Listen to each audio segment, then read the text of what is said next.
Hola a todos y bienvenidos a Ecumenos.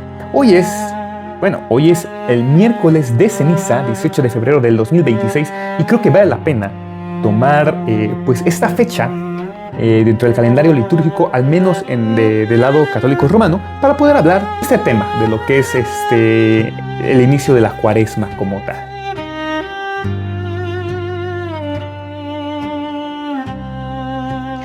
Para mí es muy importante esta parte de los calendarios litúrgicos, porque cuando las religiones pues, están de hecho marcadas por un tiempo como tal, tenemos que pensar que estas fechas no son exactamente señalamientos en un calendario, así simplemente, sino que nos ayudan a establecer una especie de mapa espiritual que nos ayuda a también ir, pues, como evaluando, ir entendiendo, comprendiendo cómo todo el ciclo sagrado se puede, en este caso, no reducir, pero sí comprimir en lo que sería todo el año, y es algo que se va repitiendo año con año. En este caso estamos hablando de que el tiempo religioso no es como tal homogéneo y tampoco es lineal, sino que es un tiempo que está como tal cargado de mucho simbolismo, de mucho sentido, de gran valor cualitativo, que de hecho ayuda a que ese tiempo sagrado irrumpa en nuestro tiempo profano de la vida cotidiana.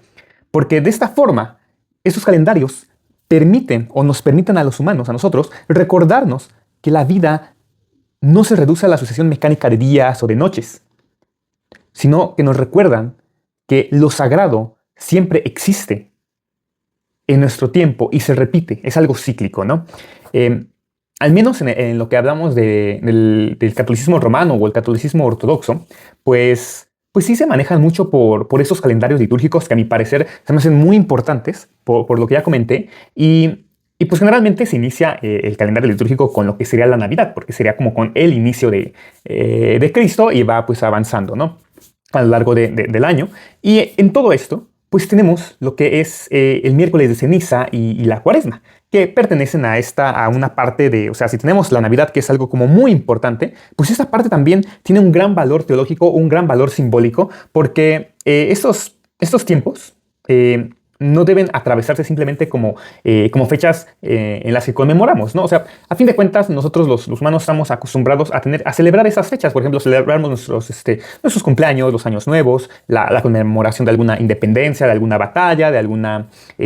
no sé, de algún evento en general, y a lo largo del año pues tenemos estas festividades que se van repitiendo a lo largo de todos los años, ¿no? Entonces, pues por lo mismo, pues si algo pasó, por ejemplo, lo que fue toda la pasión de Cristo y todo lo que involucra esto, aunado de hecho a la Pascua judía, pues, lo que fue el éxodo de Egipto con Moisés, pues todo esto pues también es algo que se va repitiendo y se va celebrando pues año con año, ¿no? También el calendario judío también conserva esta parte litúrgica, esa parte de los tiempos. Entonces, pues eso nos ayuda a recordar que no podemos simplemente atravesar los años como si nada, ¿no? Sino que sí debe haber pues algo que nos permita recordarnos esa identidad, que nos permita hacer conscientes que la parte sagrada siempre irrumpe en nuestro tiempo profano, que es el que vivimos actualmente.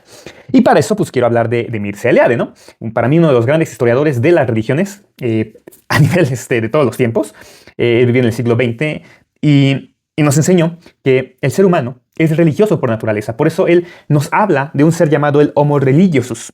Y eso quiere decir que no vive en un tiempo uniforme, ¿no? Nosotros no estamos acostumbrados a vivir en un tiempo uniforme, porque para el humano pues deben existir rupturas, umbrales, momentos en los que lo sagrado pues sí irrumpe y de hecho reconfigura nuestra experiencia. En este caso, el inicio de la cuaresma pues es precisamente uno de esos umbrales, porque no debe verse como una simple transición litúrgica, sino como una fractura simbólica, ¿no? Que de hecho nos introduce en un tiempo donde nos tenemos que confrontar con nosotros mismos, ¿no? Es la parte de la rememoración de los sucesos ocurridos, ¿no? Y es que el miércoles de ceniza, pues sí, inaugura ese tiempo mediante un gesto tan simple, que a veces puede sonar un poco perturbador, que es un gesto que también nos recuerda nuestra austeridad, ¿no? La imposición de la ceniza sobre la cabeza o la frente, ¿no? Ese gesto en el que uno va y te colocan la ceniza, ¿no? Una cruz con la ceniza, ¿no? Es algo sencillo, algo simple, pero encierra, pues, pues un significado antropológico interesante, ¿no? Porque la ceniza no es solo un residuo material, sino que es el símbolo de aquello que ha sido consumido por el fuego. Es decir, de algo que ha perdido como su forma original. Es decir, de lo que ya no puede sostener una identidad sólida. Entonces, cuando en la tradición se pronuncian las palabras polvo eres y en polvo volverás, o en polvo te convertirás, o al polvo volverás, pues no se está formulando, de hecho, como una amenaza ni un castigo como tal, ¿no? Sino un enunciado, una verdad ontológica, que es la fragilidad constitutiva de todo ser humano, de toda la vida en general, de toda esa vida material. Entonces, el polvo, de hecho, es el material originario del que Dios modela al ser humano en el relato de Génesis. Y el ser humano es, pues desde su origen, tierra animada por el aliento divino, ese neuma, ese Espíritu Santo, ¿no? Como ya lo habíamos comentado en pues el miércoles, hace 2 miércoles con el tema del neuma, ¿no? La introducción a la neumatología. En ese sentido, la ceniza no solo remite a la muerte futura, sino también al origen. Es algo cíclico. Es un recordatorio de que la vida es un don divino. No es una propiedad, no es algo que tengamos simplemente por ser humanos, ¿no? Es un don que se nos ha dado gracias a Dios, gracias al Espíritu Santo.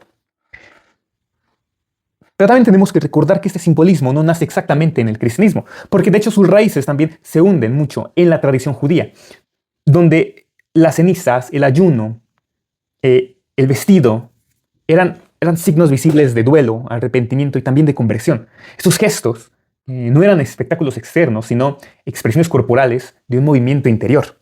El cuerpo, pues, hablaba cuando las palabras ya no alcanzaban. Es algo bastante común, ¿no? Que a veces, cuando no somos capaces de describir algo, cuando no somos capaces de decir, de encontrar esa palabra, el cuerpo lo expresa. Somatizamos, gritamos, lloramos sin una causa aparente. Pero es la incapacidad de la mente de poder procesar esa información. El cuerpo hablaba cuando esas palabras ya no alcanzan. El ayuno no era una técnica como tal ascética, como se conoce actualmente, desvinculada de la ética o del pueblo, ¿no? Sino una forma de quebrar la autosuficiencia y por ende abrir espacio a esa escucha de Dios. Cuando llegamos a tener esa hambre y no podemos saciarla, también nuestros sentidos pueden abrirse y así poder escuchar a Dios. En ese sentido, los judíos nos presentan una palabra, el teshuvah, que suele traducirse como arrepentimiento, pero el teshuvah o teshuvah significa también retorno. No se trata simplemente de lamentar una falta, sino de volver al camino, de reorientar la vida hacia la alianza. Y este concepto también es fundamental para entender la cuaresma cristiana, porque la conversión no es un evento puntual, sino que es un proceso a lo largo de toda nuestra vida. En el judaísmo, por ejemplo, el tiempo penitencial, de hecho, se concentra especialmente en el periodo que culmina en el día de la expiación. Allí el ayuno alcanza su máxima intensidad, su clímax, pero siempre está enmarcado en una dimensión comunitaria y litúrgica. No se ayuna en soledad narcisista, sino como un pueblo. Y ese elemento comunitario es la clave que heredará también el cristianismo. La conversión no es individual, nunca es individual. Siempre hay una relación. El pecado rompe vínculos y la penitencia nos ayuda, en ese sentido, a restaurarlos. Cuando el cristianismo primitivo, por ejemplo, comienza a organizar su vida litúrgica, lo hace a partir de esta matriz judía, pero centrando todo el calendario en la Pascua de Cristo. Por eso es que la Cuaresma surge progresivamente como un tiempo de preparación para este acontecimiento central. No es casual que su duración simbólica sea también de 40 días, ¿no? El número 40, de hecho, es un número que vemos en la Escritura Sagrada. Es un tiempo de prueba, es un tiempo de purificación, es un tiempo de gestación. 40 años en el desierto, 40 días en el Sinaí, 40 días de ayuno antes de una revelación. A fin de cuentas, el desierto, en ese sentido, lo podemos pensar cuando uno lee el Pentateuco, que el desierto parece un castigo. Este pueblo que se anda quejándose ante Jehová, ante Yahvé, ante Moisés, ante todos ellos, ante Aarón. Todos ellos se están quejando, creen que es un castigo y prefieren a veces inclusive regresar a Egipto. Pero lo que no nos damos cuenta es que el desierto, al menos para la comunidad, ¿no? Porque el desierto, ¿qué significa, no? Estamos acostumbrados a pensar en desierto como las arenas, ¿no? Pero también el desierto es el océano, la Antártida. O sea, el desierto es cualquier área donde no haya como tal, pues, vida así que podamos como, de donde podemos alimentarnos, que podamos ver, ¿no? O sea, por eso es que asociamos el desierto con la arena, ¿no? No hay nada. Y uno busca el oasis, pero es la clave del desierto, ese es el simbolismo del desierto. Y al menos para la cultura hebrea, pues ellos vivían en una zona también muy desértica. Tal vez si se hubiera revelado en otro país, tal vez en el norte, pues estaríamos hablando de esos lugares gélidos donde tampoco nace nada. ¿Qué tal en la Antártida? Esas masas de hielo, donde tampoco hay nada. Eso era un desierto. Pero el punto importante del desierto es la pedagogía que intenta enseñar el desierto. De ahí también surge el ayuno. No hay nada. ¿Qué hay ahí para que yo pueda alimentarme? Está el maná, pero el maná no es algo que puedas cosechar, no es algo que esté disponible. Es algo que Dios le otorga a su pueblo. Dios se hace pan, por así decirlo, para luego regresar y enseñarnos que Él es ese pan, que su cuerpo es ese pan, que nos alimenta. Esa es la parte importante en ese sentido. O sea, el desierto nos obliga a estar en este caso en ausencia de ese ruido del que estamos quizás sometidos todo el tiempo. El desierto es aceptar que solo somos nosotros y nadie más. Es decir, nosotros también con Dios. No hay nadie más que nos esté acompañando. Entonces, la única comunicación que podemos tener, lo que podemos alimentarnos es de Dios. Y eso nos ayuda también a entablar una mejor comunicación. Quitamos el ruido. En este caso, si quitamos el ruido de los celulares, la televisión, en las noticias, terriblemente, de cualquier chisme, de cualquier deseo también de atacar, de venganza, de odio en general, ataques de ignorancia, todo eso pues se elimina en el desierto. Esa es la parte que se hereda en los monjes ascéticos, en esas personas que se aíslan del mundo. Es el simbolismo del desierto, estar aislado para que nuestra única comunicación y nuestra única fuente de alimento sea Dios, sea la oración, sea el Espíritu Santo, sea escucharlos, sea tener una comunión con ellos. Por eso es que es pedagógico, en este caso, atravesar el desierto. 40 años es mucho, pero aún así les tardó mucho más que eso, poder aceptar a Dios. Esa es la parte más importante que tiene que ver el desierto. El desierto como algo simbólico en esta situación. Y en el relato evangélico, por ejemplo, pues también Jesús es llevado al desierto. Pero no es llevado al desierto en cualquier momento, sino antes de iniciar su vida pública, antes de la revelación, antes de iniciar su ministerio. Allí ayuna. También es tentado. Se confronta las falsas imágenes de poder, de éxito y control. Esto no es solo un preludio narrativo, como podríamos decirlo en literatura. Es el paradigma del cristianismo, del evangelio. Porque la cuaresma invita al creyente a entrar simbólicamente en ese mismo desierto. Y es que históricamente, por ejemplo, el miércoles de ceniza se consolida, al menos en la iglesia occidental, como un rito público de penitencia. En sus orígenes, de hecho, estaba ligado a los penitentes públicos, que iniciaban un camino de reconciliación con la comunidad, con el tiempo. Y este gesto, de hecho, se universaliza, y toda la asamblea recibe la ceniza. Este paso teológicamente significativo, en el que dice todos, sin excepción, son necesitados de conversión. No hay jerarquías frente a esa fragilidad. La ceniza, utilizada de hecho, también es simbólica, porque no es cualquier ceniza, sino que proviene de los ramos bendecidos el domingo de Ramos del año anterior. Es una conexión con lo que ya se ha vivido. Ese detalle, lejos de ser anecdótico, encierra una profunda dialéctica simbólica. Aquello que fue signo de triunfo, de aclamación, de entusiasmo divino, de entusiasmo religioso, ahora es reducido a polvo. La liturgia nos enseña así que toda la gloria humana es pasajera a fin de cuentas, y que incluso las experiencias espirituales pueden convertirse en ídolos si no son purificados a tiempo. Creo que a veces llegamos a pensar bastante en que un ídolo es simplemente una imagen. Sí, yo puedo tener mi imagen de Cristo, de los ángeles, pero no por eso voy a adorarla. Es una imagen, es algo artístico, es algo bonito, es algo que tal vez me ayuda a concentrarme. Pero hay ídolos en otras partes. Hay ídolos en el dinero, en el éxito, en famosos que no saben que existimos y nosotros los idolatramos. No tener imágenes no implica que no tengamos ídolos. Podemos idealizar a un Dios cuando lo colocamos dentro de una caja, dentro de una figura, dentro de una expectativa, dentro de una forma que nosotros esperamos y lo moldeamos todo de esa forma. Eso también sería una forma de idolatría. No tenemos que tampoco permitir que esas experiencias espirituales se conviertan en ídolos, en falsos símbolos. Por eso hay que purificarlos a tiempo. Aquí entra la parte de la teología católica, principalmente, porque para el catolicismo romano, la cuaresma es un tiempo de gracia. Ellos hablan del kairos del griego, del tiempo, el cronos, un momento favorable para reordenar la vida. El ayuno, la oración, la limosna. Los podemos ver como simples elementos morales, pero realmente son prácticas integrales que afectan todas las dimensiones del ser humano. Por ejemplo, el ayuno regula la relación con el cuerpo, la oración reconfigura la relación con Dios y la limosna transforma la relación con el prójimo, siendo la limosna un vínculo como tal.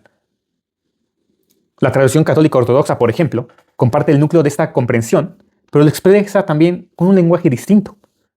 Porque estamos hablando del lenguaje del cristianismo oriental, que llega a separarse, de hecho, del cristianismo occidental. Porque en Oriente, la cuaresma se considera como el gran ayuno, un tiempo de sanación, más que de culpabilización, ¿no? Ahí podemos entender ese paradigma, ese cambio de perspectiva. Por un lado se somete uno a la culpa y por otro lado a la sanación. El pecado es visto como una enfermedad del alma y las prácticas cuaresmales son esa terapia espiritual que necesitamos. Y esta visión resulta profundamente compatible con una, no sé si podemos decirlo como con una metáfora psicoanalítica, porque nos ayuda a entender ese desplazamiento del énfasis del castigo al proceso de la integración.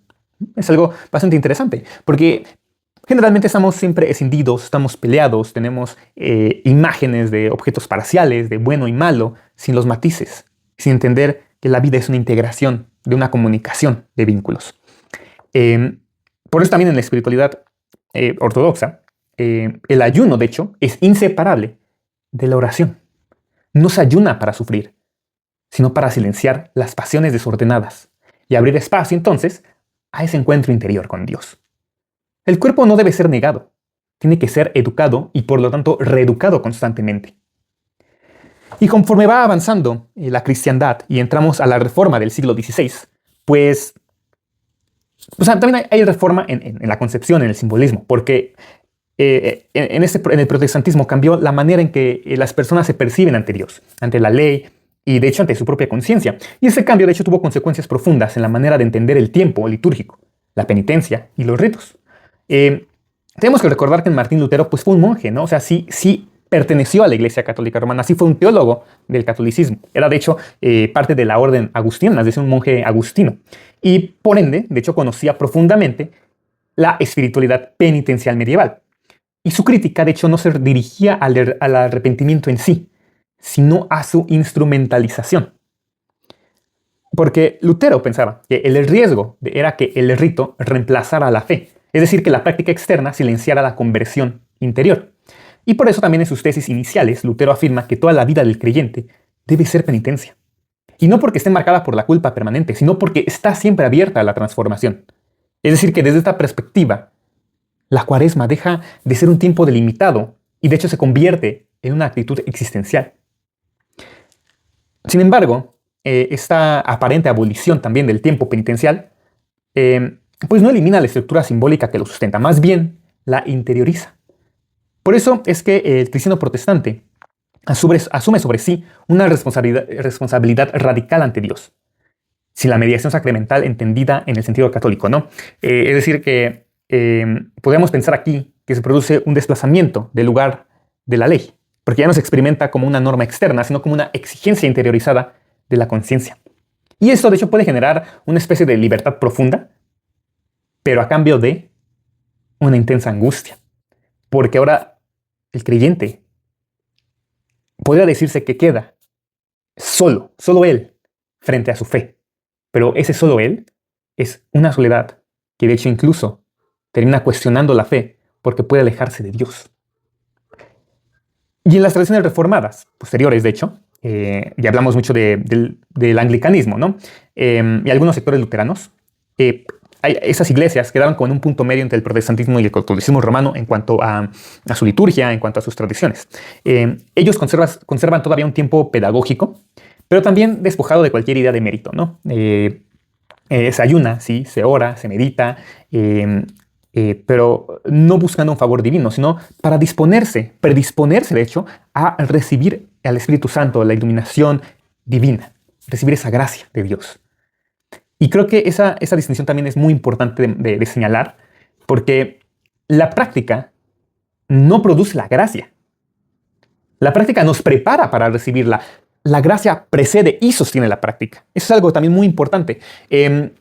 No diría que todo el católico romano, que todo el católico ortodoxo haya olvidado esta parte, sino que llega a malinterpretarse y se empieza a pensar que los rituales son formas de expiación, son formas en las que una persona puede no comportarse adecuadamente y esperar ese momento para, supuestamente, ahora sí recibir la gracia. No, más bien, el estar con Dios nos permite entonces sentir con verdadero amor la realización de estos rituales, de estos simbolismos, de estas acciones, ¿no?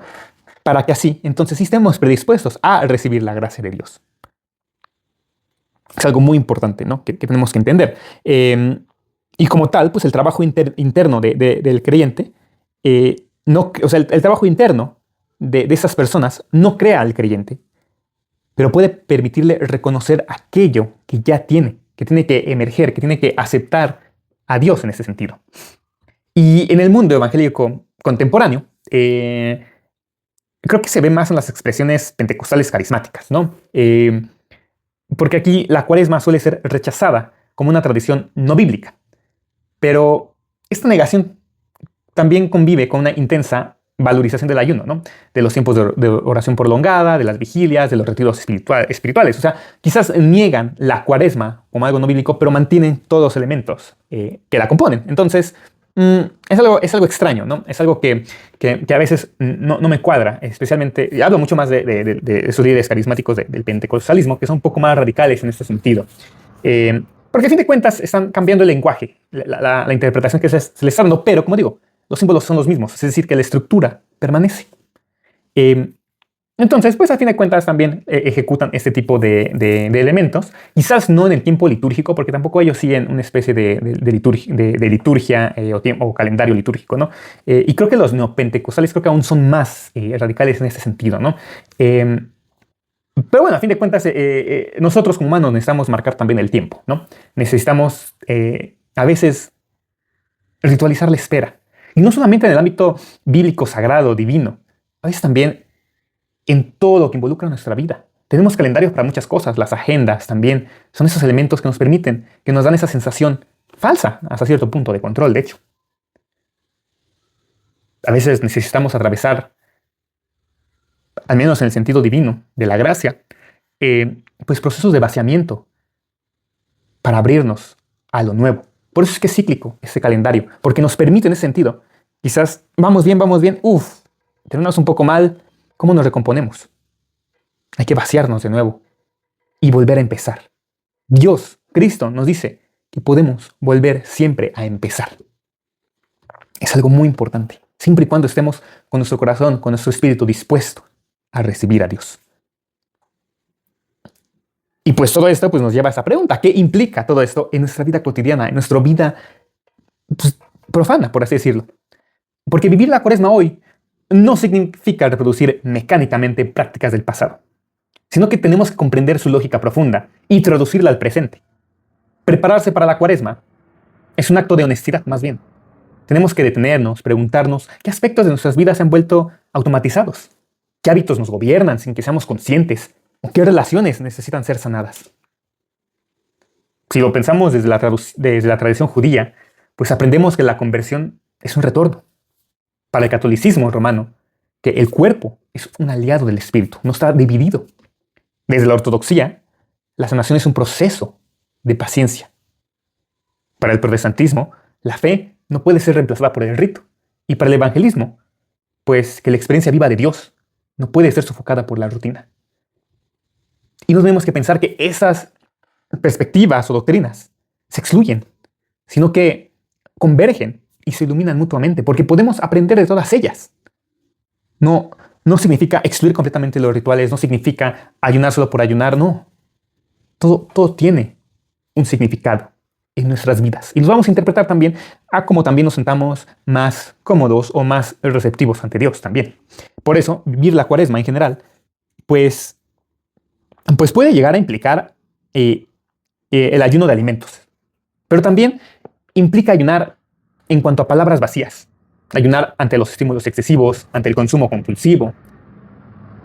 No necesariamente tiene que ser el alimento. El alimento es esa metáfora que también nos alimenta. Nos alimentamos de esos reels, TikToks interminables. Nos alimentamos de esas noticias agresivas. Nos alimentamos del chisme, de palabras vacías, de malos hábitos también. Tenemos que aprender a controlar nuestro cuerpo y nuestra mente para que esté en concordancia o en sincronía con el Espíritu Santo. Esto, de hecho, puede implicar recuperar el silencio también en un mundo, como ya he dicho antes, atiborrado, saturado del ruido. La lectura profunda también es complicada de encontrar. Vivimos en fragmentos, en cosas rápidas, en videos cortos de menos de un minuto. No podemos profundizar.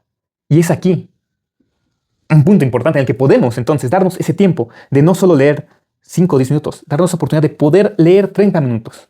Algo profundo. La Biblia, una novela, algún ensayo.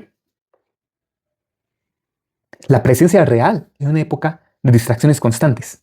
Eso es el verdadero reto. A veces tenemos que ir a ese desierto entonces para poder reconectar. Pero no implica que vamos a vivir en ese desierto, sino que vamos a regresar y tenemos que compartirlo con la comunidad. Esa es parte de la comunión también. Es muy importante que esa parte del ayuno, esta etapa de cuaresma que está iniciando, que vamos a iniciar, pues implica también una revisión ética. Cómo usamos nuestro tiempo, nuestro dinero, nuestro poder, nuestra palabra, nuestras herramientas. La limosna, por otro lado, no es solo dar cosas, sino es el darse también. Es permitir que el otro exista en su alteridad, sin reducirlo a objeto de nuestra caridad narcisista. Es algo muy importante, y eso se ve terriblemente en muchos influencers actualmente, que se graban dando cierta caridad, pero realmente solo están alimentando ese narcisismo porque los vean. Si tú vas a dar, si tú vas a donar, solo hazlo. Esa es la parte importante, porque no lo estás haciendo para que los demás te vean, para que los demás se feliciten, para que los demás digan, esa persona es súper dadivoso. No. Es poder darnos ese tiempo. También la limosna, ese dar, es crear ese vínculo. No se trata solamente de dar dinero. Se puede dar alimento, se puede dar conocimiento, se puede entablar una plática simplemente. Un acompañamiento terapéutico, por ejemplo, un acompañamiento ante la soledad. Esa es la parte importante. La limosna es quizás el opuesto del ayuno. Es salir del encierro para abrirse a ese vínculo. En ese sentido, pues, la cuaresma puede verse o entenderse como como con sus diferentes dimensiones, tanto personales como sociales. Porque no transforma solo a la persona, sino la manera en que estamos habitando el mundo. A veces uno quiere cambiar completamente el mundo, pero tal vez uno tiene que cambiarse primero, para después poder contagiar de ese cambio. Al fin de cuentas, la cuaresma no es un fin en sí mismo, porque su horizonte, del que estará hablando después, es la Pascua, en un capítulo posterior. Y la Pascua no es simplemente la celebración de un evento pasado, sino la afirmación de que la vida tiene la última palabra. Este miércoles de ceniza es el que nos introduce en este camino, recordándonos que somos polvo. Pero ese polvo no está abandonado, está llamado a ser transfigurado. La cuaresma nos enseña a caminar con esa tensión entre humildad y esperanza, entre el límite y la promesa, entre el silencio y la palabra. Vivimos en un mundo que teme detenerse. Tenemos que aprovechar este momento litúrgico, este tiempo sagrado, que nos invita a hacer precisamente eso, detenernos, escucharnos, para dejarnos transformar. Si vivimos así, no como una obligación religiosa, sino como una oportunidad, La cuaresma entonces ahora se convierte en una experiencia aún más profunda. Es una tradición espiritual que puede cambiarnos y podemos aprovechar año con año. Porque en última instancia nos recuerda algo que ninguna cultura debería olvidar, que solo quien se atreve a perder puede volver verdaderamente a reencontrar. Y cuaresma, pues también, si lo conectamos con 40, pues entramos también en una cifra simbólica de la historia religiosa, ¿no? El número 40, más allá de la aritmética, pues es un lenguaje, ¿eh? Es una forma en que las religiones han aprendido a decir algo que no puede expresarse como tal, ¿no? La cuarentena, la cuaresma, el ayuno prolongado, el retiro, aislamiento temporal, todos estos conceptos pertenecen a una misma constelación simbólica, la del tiempo de suspensión, el tiempo en que la vida ordinaria se detiene para que algo esencial pueda reconfigurarse. Es algo que se vive desde la Biblia hebrea hasta el Islam, y no solamente en hechos religiosos, sino también las cuarentenas ante los virus, ante la enfermedad. Es un término que ya se ha pues expandido a otras situaciones en nuestra vida, ¿no? El 40 aparece como el tiempo necesario para que una transformación real ocurra. No es un tiempo breve ni inmediato, pero tampoco es indefinido, ¿no? Es un tiempo suficientemente largo como para quebrar hábitos y también delimitado para que no se convierta en una fuga permanente. 40 días y 40 noches en el diluvio, que duró el diluvio, por ejemplo, no es solamente una catástrofe natural, fue una desestructuración del mundo antiguo para permitir una nueva creación. 40 años camina Israel por el desierto, no porque el trayecto lo exigiera, sino porque el pueblo necesitaba ser reeducado en su deseo, desaprender la lógica de la esclavitud y aprender la lógica de la alianza. 40 días permanece Moisés en el Sinaí, 40 días camina Elías hacia el Horeb, 40 días ayuna Jesús en el desierto. En todos los casos, el patrón es el mismo. Hay un retiro, hay un despojo, hay un silencio, hay una revelación. Y al final, un retorno transformado. La cuarentena no es solamente un aislamiento físico, es esa separación simbólica. Es la creación de un espacio protegido donde el sujeto puede ser trabajado. Es el tiempo para que el inconsciente emerja, para que las defensas se debiliten y la verdad pueda ser escuchada. No existe transformación profunda sin tiempo. La cuaresma cristiana es una cuarentena espiritual. No porque encierra al creyente, no porque nos encierra, sino porque lo separa del flujo habitual de la vida. El calendario litúrgico, de hecho, cambia el tono de las celebraciones. El lenguaje se vuelve más sobrio, porque ahora el cuerpo está llamado a una disciplina distinta. Y esto no busca empobrecer la vida, sino reordenarla. La cuarentena cuaresmal no es castigo, es preparación, es la gestación. Por eso es que la cuarentena no es nunca individualista. Incluso cuando el retiro es personal, hay algo de comunitario en ello. Quizás Jesús ayuna solo, pero lo hace como representante de toda la humanidad. Esa es la parte importante. Es un tiempo compartido. No es la huida del mundo. Es la forma en que podemos vivirlo de forma distinta, de habitar el mundo de forma distinta. Si eso lo trasladamos ahora, por ejemplo, a otra cuarentena que vive el Islam, el Ramadán, por ejemplo. No ayudan por 40 días, es aproximadamente un mes, pero su lógica es bastante convergente con el judaísmo y el cristianismo, ¿no? Es un mes, de hecho, completo, dedicado al ayuno diurno, una oración intensificada, la limosna, la lectura del Corán. No solo una práctica ascética, es una reeducación integral del ser humano. El ayuno islámico, como el ayuno bíblico y cristiano, no es negación del cuerpo, sino su inclusión consciente en el acto religioso.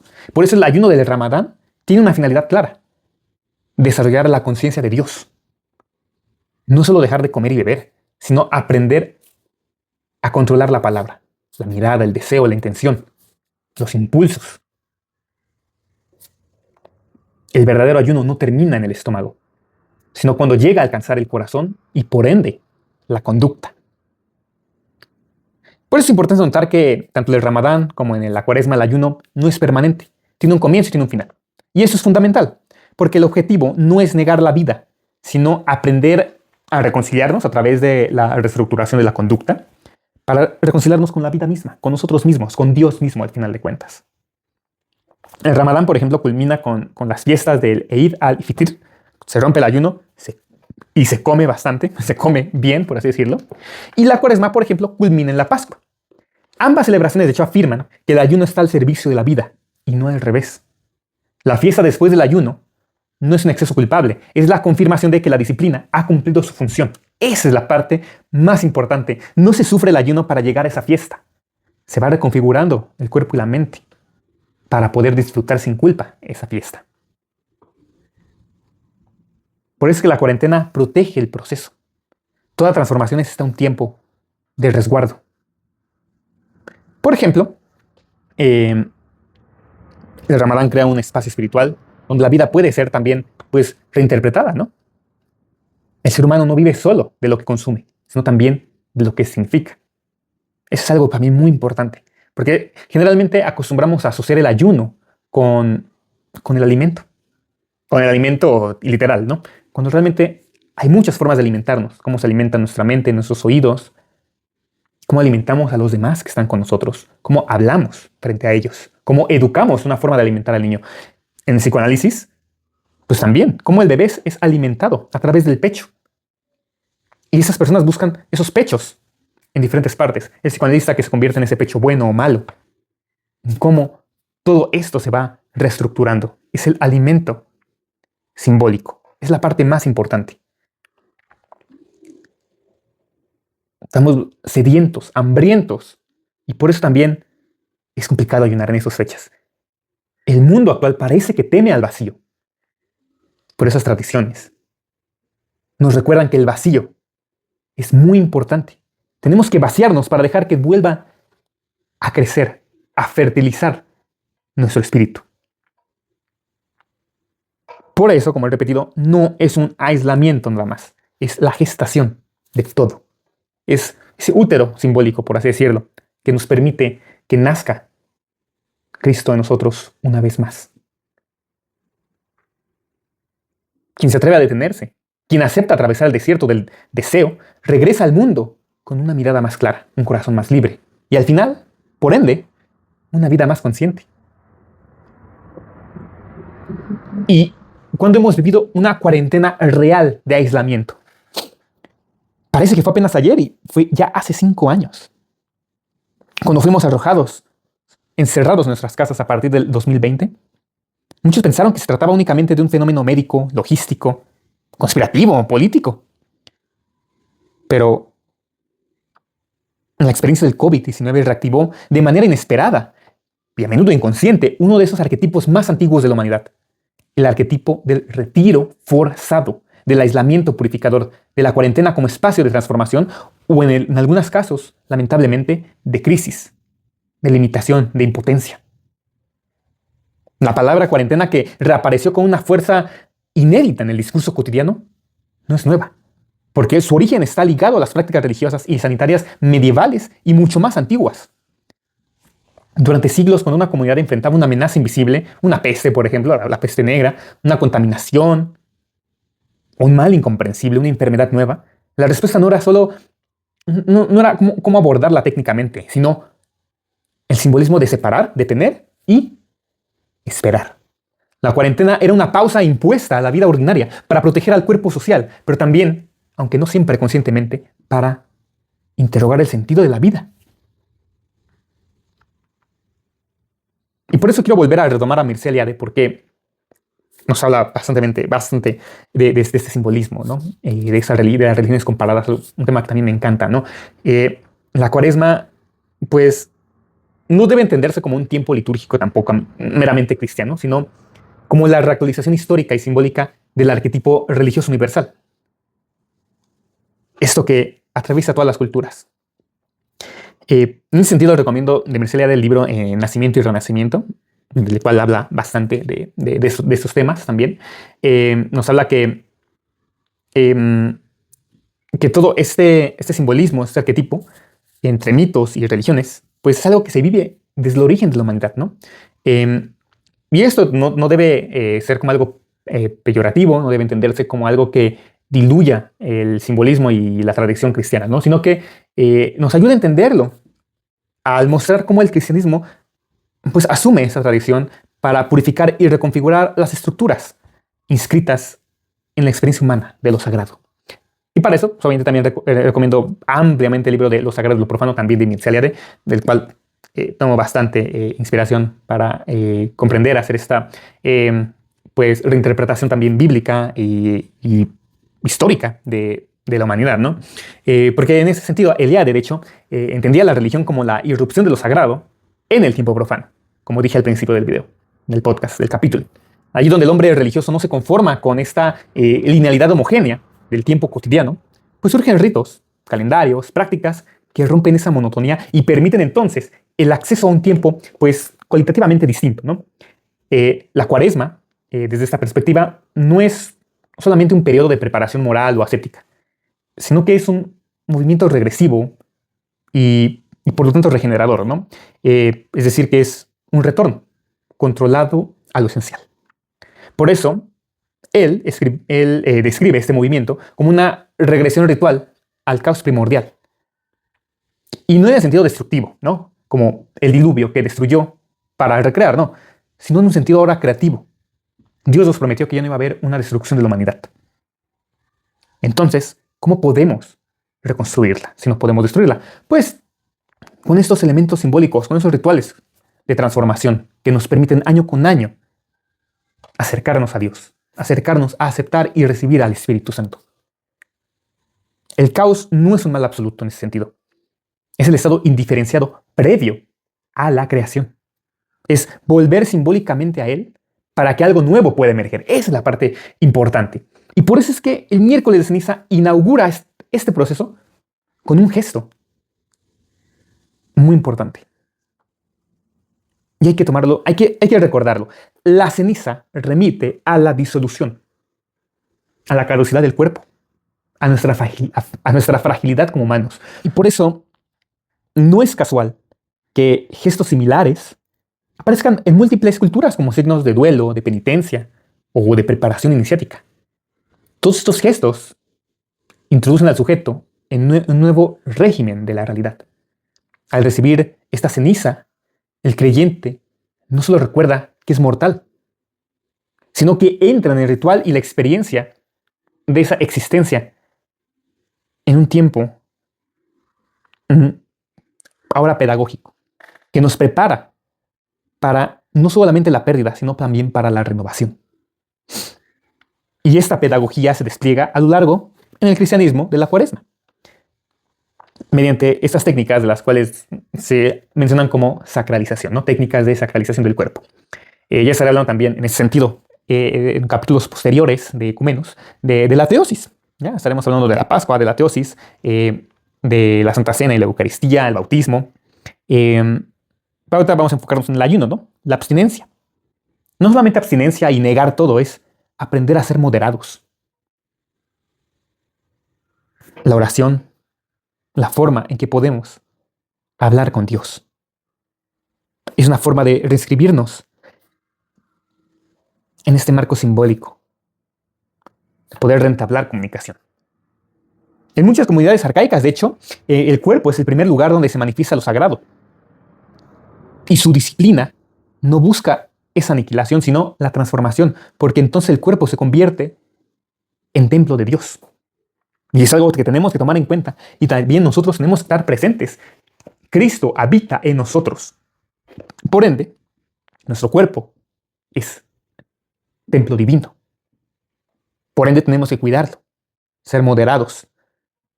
Y no es lo que comemos, como diría Cristo, no es lo que entra, lo que nos hace daño, sino lo que sale del corazón. Eso es lo que realmente causa el mal. Recordando una vez más que la Cuaresma es la que convierte la vida cotidiana en un espacio de revelación. Rompe la inercia del tiempo profano y devuelve el cuerpo humano a su dimensión simbólica. Esa es la parte importante, muy, muy importante. Y este esquema de la cuaresma, pues aparece en múltiples mitologías, ¿no? El héroe que desciende al inframundo antes de regresar transformado, el iniciado que muere simbólicamente a su antigua identidad, las divinidades que atraviesan la oscuridad antes de restaurar el orden cósmico. Dios, Cristo, ejecuta ese mismo arquetipo. Tiene que morir para descender y liberar a la humanidad, salvar a la humanidad. Esa es la parte más importante de toda la historia cristiana. Es en torno a lo que gira nuestra salvación, en lo que gira nuestro agradecimiento para Cristo, en lo que nos tiene que motivar entonces. No podemos hacer el sacrificio que Él hizo, es algo que es una tarea que solo Él podía hacer, pero sí nos motiva a vivir como Él, a intentar vivir como Él, dentro de nuestro límite humano. Pero Él tomó el cuerpo humano y logró vivir así. Entonces, es una señal de que nosotros también podemos alcanzar a ese hombre perfecto. La especificidad cristiana pues radica en haberse inscrito este esquema simbólico en la historia concreta. Antes, Dios habitaba, descendía y platicaba con alguien de los sacerdotes. Pero, ¿quién se acercó al mundo si no fue Cristo? Nos enseñó a habitar el mundo. Esa es la parte más importante. La cuaresma es una renovación cíclica, impersonal. No como tal impersonal. Es la Pascua de Jesucristo. Es algo que se vive en comunión. No es solo un retorno eterno del mismo, sino de la conmemoración y actualización de un acontecimiento histórico que transforma definitivamente la relación entre vida, muerte y sentido. Es la parte más importante de todo esto. Si llevamos, pues, este tema de la cuarentena, de la cuaresma al contexto de la cuarentena del COVID, híjole, fue una... Hay algo que cuadra y no cuadra, porque la cuarentena fue una irrupción violenta. Es algo que mi Eliade nos diría que es como lo sagrado negativo, una ruptura radical del tiempo profano, pero que no fue ritualizada ni simbolizada. Es algo muy importante. No fue elegida, no preparó, careció de liturgia, de un relato compartido. No había horizonte ante esa cuarentena, no sabía cuándo se iba a terminar. El confinamiento suspendió la vida cotidiana, pero no nos ofreció símbolos que permitieran habitar esa suspensión. Fue un tiempo límite, sin mapas. Era un desierto, pero sin narración. No había una promesa de renovación tampoco. Cuando el ser humano entra en un tiempo límite, sin símbolos que lo contengan, ¿el resultado qué fue? ¿Qué fue lo que vivimos? Angustia, desorientación, colapso del sentido de la vida. La experiencia mostró de forma experimental, de forma empírica, la función antropológica de los rituales religiosos. No eliminan el sufrimiento, pero lo hacen habitable. La cuarentena que vivimos en el COVID-19 no eliminó el sufrimiento y tampoco lo hizo habitable, porque no hubo esa integración simbólica. Fuimos lanzados a una cuarentena sin sentido, simbólico. El sentido técnico existía, el sentido médico existía, pero eso no conectaba con el arquetipo del homo religiosus que traemos todos nosotros en nuestro ADN. Esa es la parte importante. La cuaresma, en ese sentido, nos enseña a atravesar la pérdida sin desesperación y, por lo tanto, a aceptar la muerte simbólica sin absolutizarla, a vivir el desierto como tránsito y no como destino. Al final de la cuaresma no está la nada, sino que está la Pascua. Una plenitud, una vida transformada. Esa es la parte más importante de la cuarentena. Por eso es que la pandemia del COVID fue devastadora, no por el miedo a la enfermedad o a la muerte, sino por la incertidumbre de la desestructuración del tiempo. Los días dejaron de diferenciarse, las rutinas se disolvieron, y todo esto es lo que causó esa incertidumbre en nuestras vidas. Y desde una perspectiva más psicoanalítica, pues podríamos decir que vivimos pues acostumbrados a sostener una identidad. pero fuimos confrontados con un vacío inesperado. Ese fue el problema. No hubo una elaboración simbólica. Por eso es que el vacío se vivió como una amenaza. Esa incertidumbre era una amenaza constante día con día. Para las familias que podían vivir sin tener que ir a trabajar, pues sí, fue un alivio quizás, pero para muchas familias a nivel mundial que tenían que salir, pues se vivía el miedo de qué pasaría. Había un miedo real, del mundo real, de que era la enfermedad, pero un miedo simbólico. ¿Qué pasaría? ¿Qué ocurriría si realmente uno se enferma? El miedo de las noticias, el miedo de los hospitales, el no tener una cura, ya fuera cura simbólica o cura real, un medicamento, pues todo eso causaba un vacío en nuestra psique. Por eso es que las religiones nos enseñan que el vacío puede ser habitado, que el retiro puede ser sostenido y que el silencio en ese caso no es solamente una ausencia, sino una posibilidad de comunicación, de diálogo. Es algo muy importante. Por eso creo que el diálogo entre psicología y religión es algo que no debe dejarse de lado. Porque por un lado el psicoanálisis nos enseña que el trauma no se define solo por el acontecimiento, sino por la imposibilidad de simbolizarlo. Las tradiciones religiosas pues también han desarrollado durante milenios rituales precisamente para simbolizar lo insoportable, la muerte, la pérdida, el miedo. El error de nuestra cultura no fue proteger la vida, porque eso claramente es necesario, sino pensar que bastaba con medidas técnicas, sin atender a esa dimensión simbólica y espiritual de lo que estaba ocurriendo. Por eso el psicoanálisis se enfoca en ese simbolismo, en esa parte inconsciente. Hay que ayudarle a la persona a desarrollar simbolismos, a entender el simbolismo, a simbolizar, para poder pasar de ese miedo, de esa incertidumbre o de ese vacío a algo que pueda expresarse, algo que pueda entenderse, comprenderse. Es algo muy complicado a la vez, creo, porque la ilusión actualmente del control tecnológico, del progreso ilimitado, la tecnología que sale, que emerge, de esa aparente invulnerabilidad moderna, pues se resquebrajó con el COVID. No éramos del todo intocables. Los ídolos cayeron en ese momento. El ser humano quedó expuesto. Algunos respondieron con negación, otros con violencia, algunos con introspección y solidaridad, pero ese fue esa matraz de experimentación que nos ayudó a entender antropológicamente por qué el Homo religiosus es, o somos Homo religiosus. Y no quisiera dejar de lado el psicoanálisis, ¿no? Vamos a dedicarle esos últimos minutos para hablar un poco sobre psicoanálisis, como el miércoles de ceniza se puede comprender como una desidentificación, ¿no? Radical. En ese sentido, el yo está el yo, ¿no? Del que habla Freud, tan adherido a sus ficciones de control, de éxito y permanencia, pues ahora es confrontado con ese límite estructural. No se trata de una humillación moral, sino de una operación simbólica, ¿no? La interrupción de la ilusión narcisista de la autosuficiencia. Esa interrupción es lo que se juega con ese miércoles de ceniza. Por eso, gracias a Freud, sabemos que el sujeto, que la persona no se constituye en la plenitud, sino en la renuncia.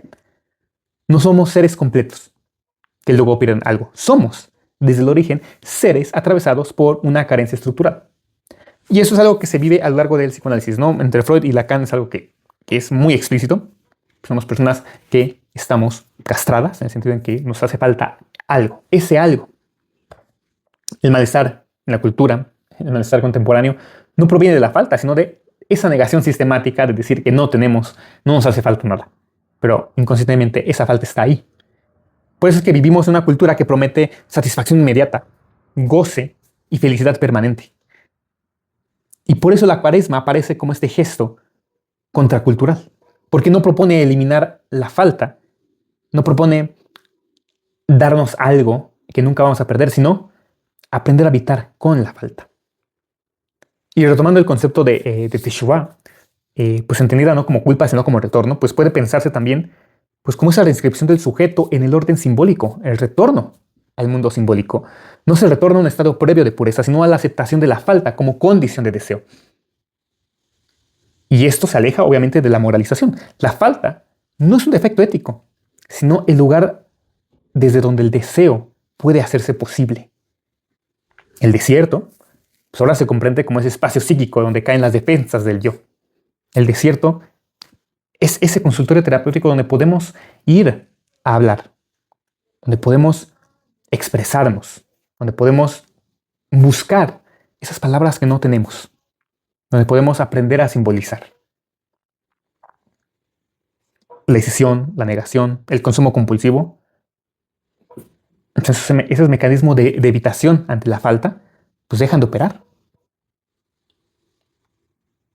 Sin anestesias o sin distracciones, lo que nos da el desierto, pues uno se llega a encontrar con esos fantasmas, con los miedos, con los deseos más primarios de la persona.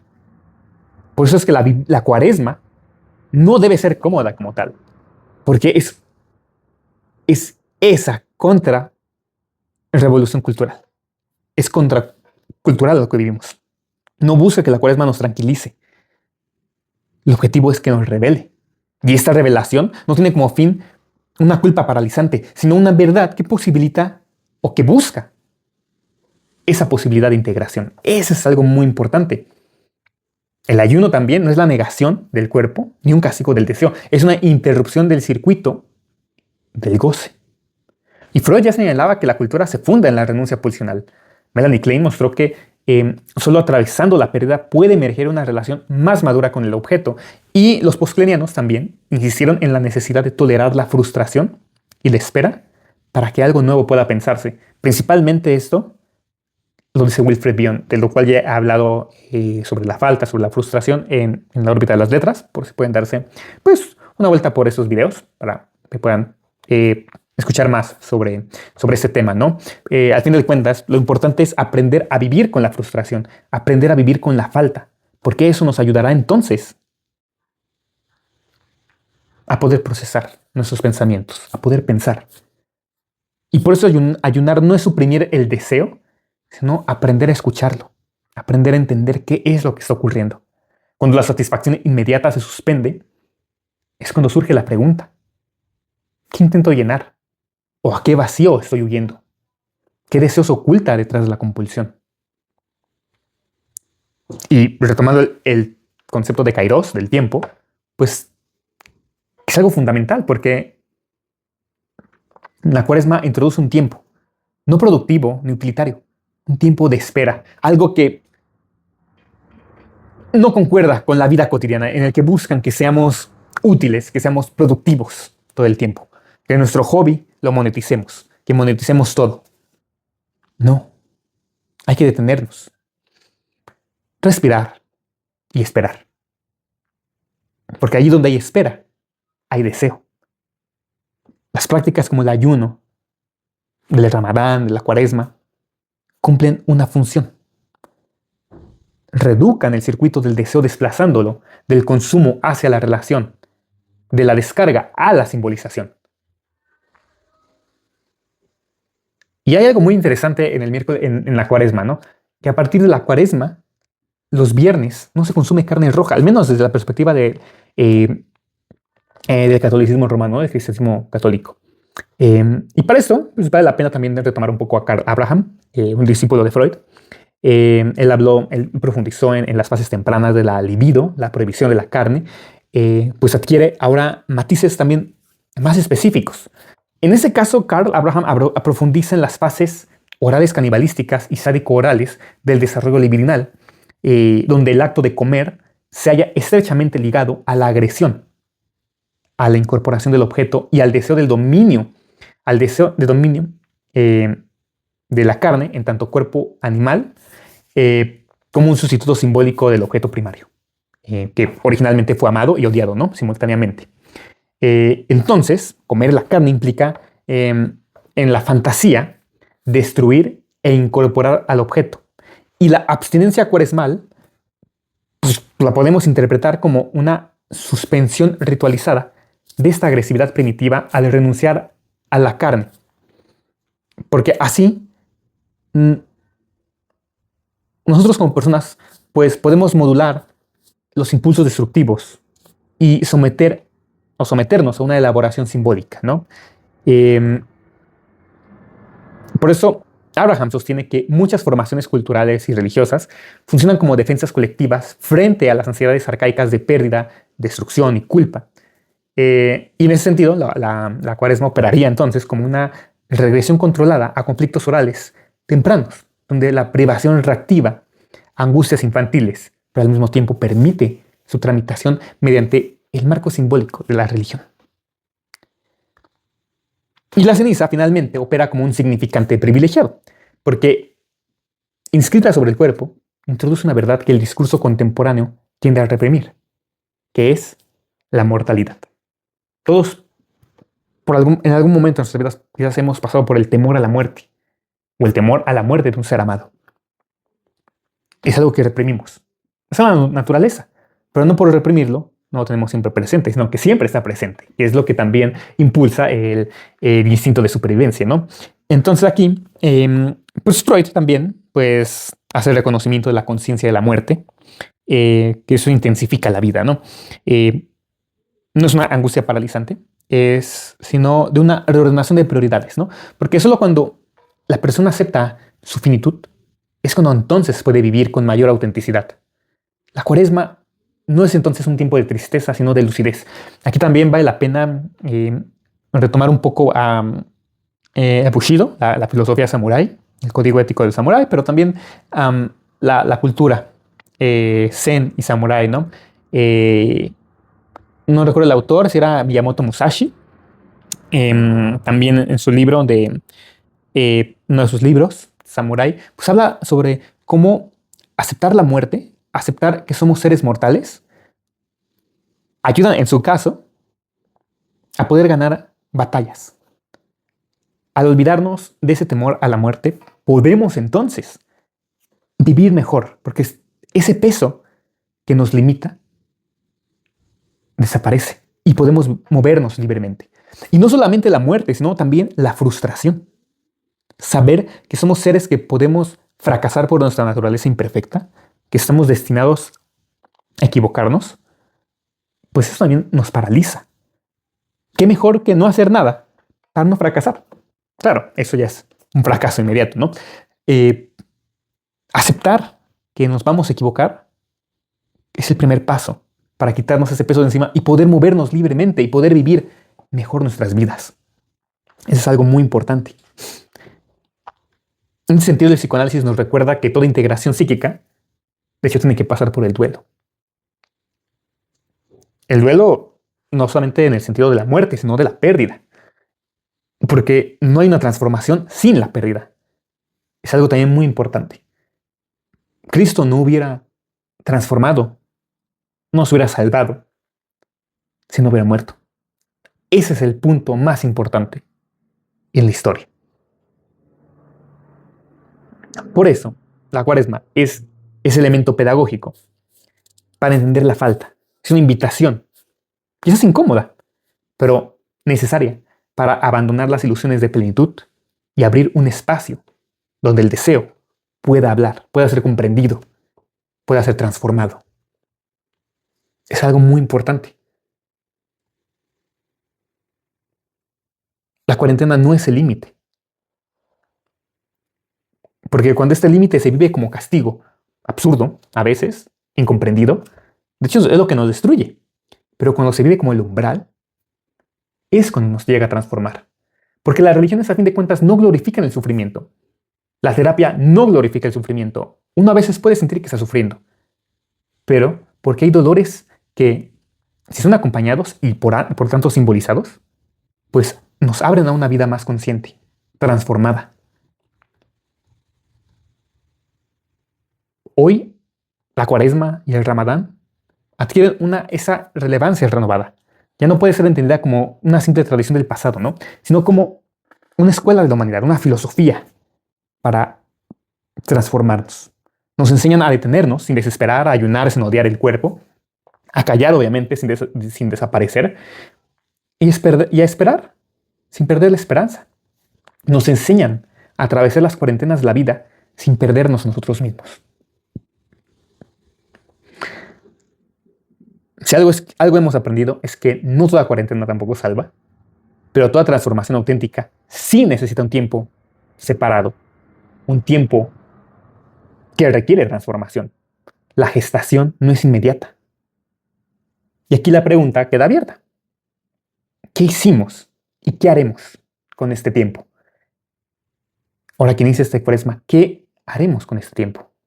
Porque al final, como nos enseñan las grandes tradiciones religiosas y la experiencia psicológica, es que no salimos iguales de los desiertos a los que hemos sido invitados. O salimos más endurecidos, o salimos más humanos, transformados. Es el objetivo. Muchas gracias por escucharme en este capítulo de Ecumenus y nos escuchamos en la siguiente recomendación. Hasta la próxima.